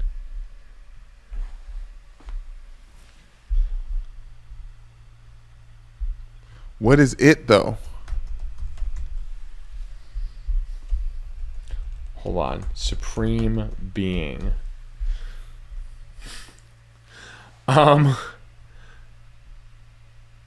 Oh, okay. This is all right. So I found it. So this is again the Texas Constitution under the Bill of Rights for the Texas Constitution, and it says that general, great, and essential principles of liberty and free government may be recognized and established, we declare no religious test shall ever be required as a qualification to any office or public trust in this state, nor shall anyone be excluded from holding office on account of his religious sentiments, provided he acknowledge the existence of a supreme being.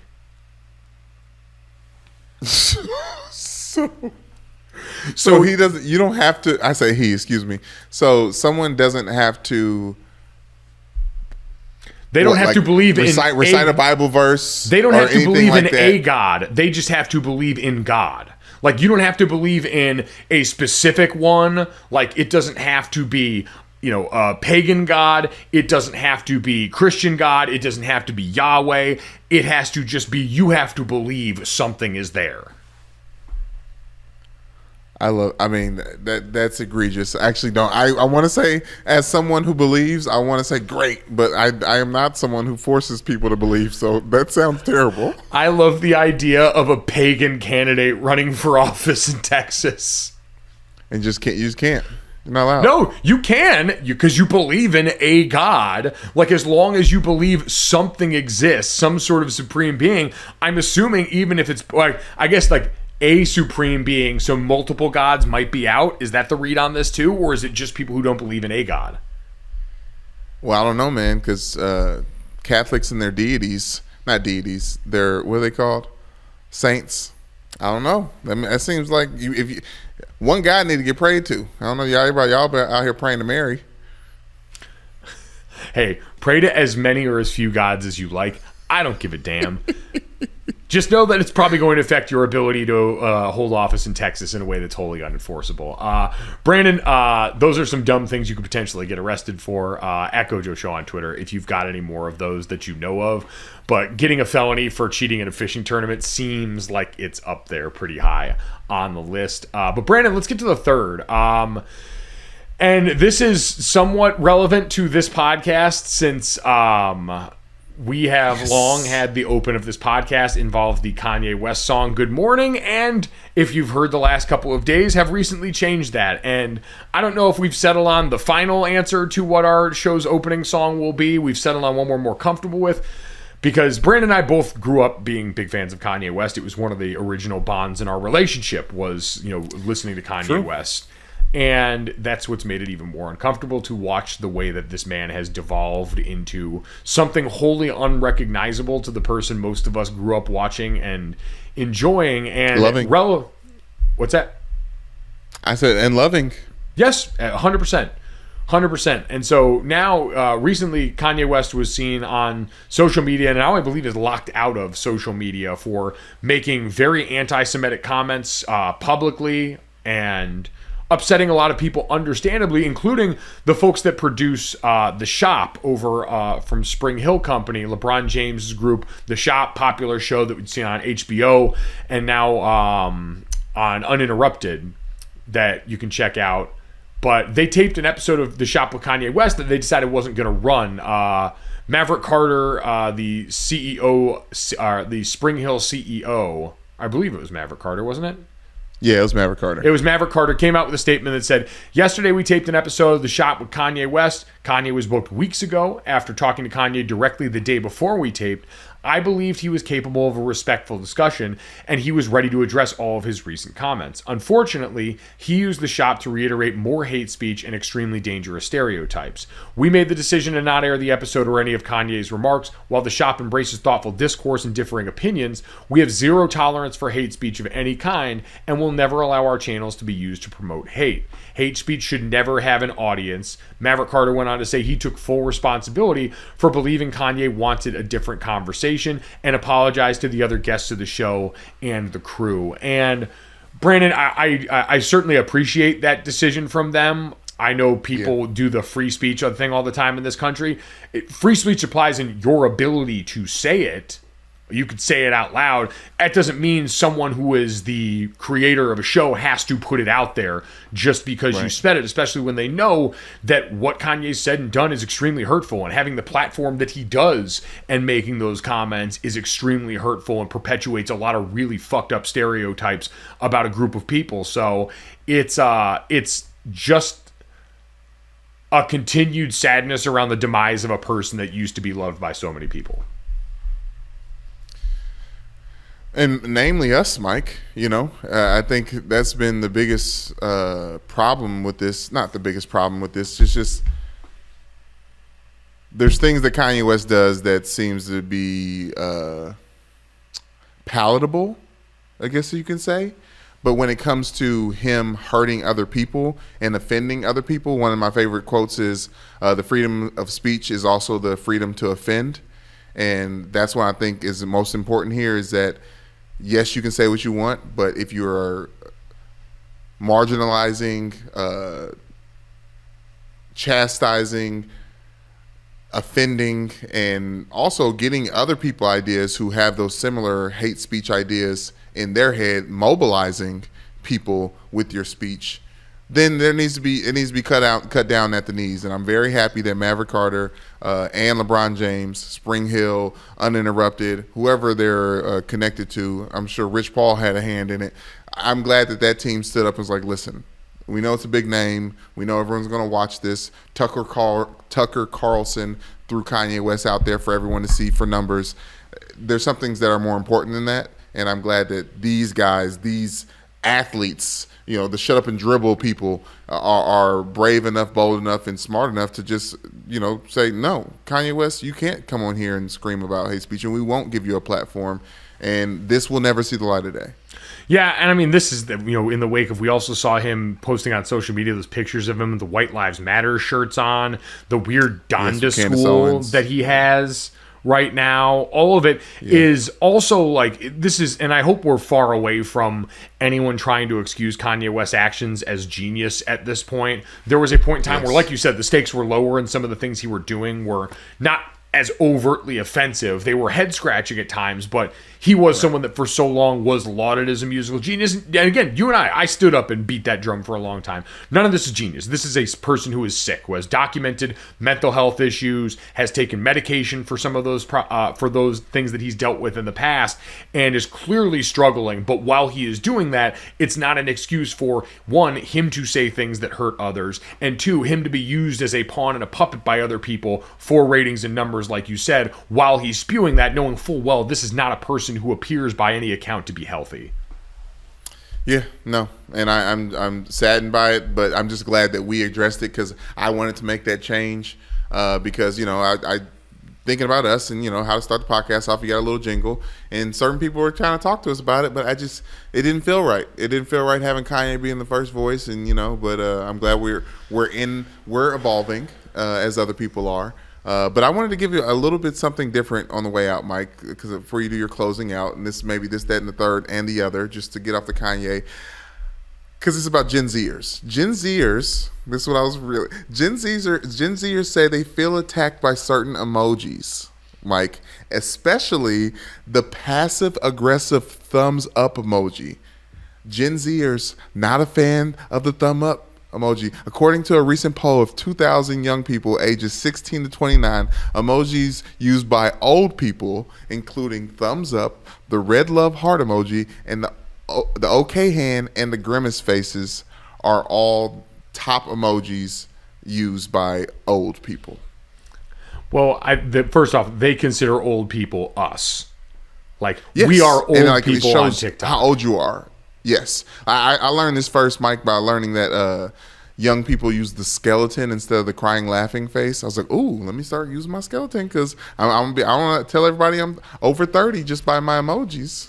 The skeleton is different to me than the crying, laughing face. The skeleton is for something that I think is a diss in nature or a burn in nature. When someone goes and says something that's undercutting somebody else, I think that's different from the crying. No, I'm telling you that it for Gen Zers, the skeleton is dead. Like, I'm dead at that. Like, that's so funny. Dead. Yeah, no, I understand that. I'm just saying I think it's a different connotation, and I don't give a fuck what they say. They don't make. I'm saying I know that's what makes you old, Mike. That's what makes you old. No, fuck. That's what makes them young. That was what makes, and you know what? Part of being young is being fucking dumb. When I was young, I was fucking dumb. And it's a process. You've got to be young and dumb before you can be old and anything else. Listen, I'm not saying they don't have some things, right? There's a lot of stuff that Gen Z does and the generation below us does that has a ton of value in the world and a ton of important things and problems that they're going to attack because they're more conscious of this stuff than a lot of the other people in generations. But I'm saying on issues like this, where you're trying to tell me the emoji use that I have is wrong, no, shut the fuck up. Okay, all right. Your old ass using emoji. You don't use emojis like that anyway, so you're fine. My favorite emoji currently in rotation is I feel like it feels kind of like stolen valor, and I feel bad about it, but it's the salute emoji, the one where it's the half face and the guy giving the salute. Mike, I'm all over that one. I love it. And then also, here's another one that I love. That's a new ad that is just all me and very, very old. It's the smiling one with the little tears in their eyes. Like yes, tears of you're joy. Like emotionally so happy. I love that. They're all great, one, man. Yes. Kids don't know nothing about that stuff. Telling me how to skull emoji out here. Like I haven't been doing that. Grew up with the internet too, all right? Just not as much of the internet. If you grew up with the internet, that probably is what brought you to this podcast, and we appreciate you doing so. As always, download, subscribe, rate, and review GoJo. Leave us a 5-star rating and a review, even if you're a Gen Z kid. I take back what I said. I love you dearly. I value your input on this website, on any website and application here. Follow me on TikTok at Mike Golick Jr., and make sure you also check out the DraftKings YouTube channel. Subscribe to that. Check out the GoJo of Mike Golick Jr. playlist so you can see Katie Nolan's wonderful Lego picture of her dog Myrtle. Thanks so much. Enjoy Thursday Night Football, you sick bastards. We'll talk to you tomorrow.